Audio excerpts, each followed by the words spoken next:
In this video, I will show you how to use Cash App on Brawl Stars.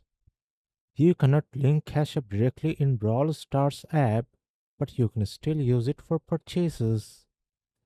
Go to your Settings app on iPhone, tap on your Apple ID or Google account on Android at the top, tap on Payment and Shipping in iPhone or Payment Methods on Android. Wait for the page to load. Select Add Credit or Debit Card. Enter your Cash App card details like card number, expiration date, and CVV code. Tap Done on iPhone and Save on Android.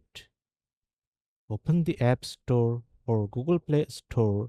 Make sure your Cash App card is selected as the payment method. Purchase in-game items in Brawl Stars using Cash App card. That's it. Now you know how to use Cash App on Brawl Stars. If this video helps, like, share, and subscribe.